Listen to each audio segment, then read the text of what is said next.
o que hai que facer primeiro de todo é cuantificar de cantos menores migrantes estamos a falar. E o que nos preocupa e o que non acabamos de entender é que pasados 15 días todavía se estea a falar de que hai menores migrantes escondidos en casas, como se acaba de comentar agora mesmo na Comisión Sectorial. Escondidos pola cidade autónoma, sen acceso a servizos básicos ou atendidos por asociacións de veciños.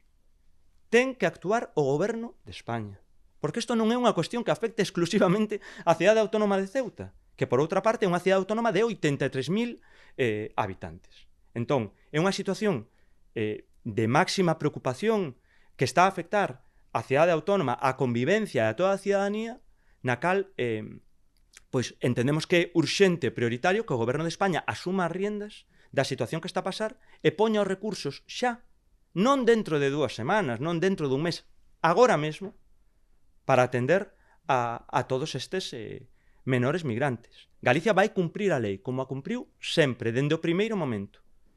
Pero, dentro das nosas capacidades, con planificación que non está a ver, e con financiamento que non o está a ver cando se nos trasladou, insisto, hai unhas semanas un recorte do 82% no financiamento que recibimos do Goberno de España.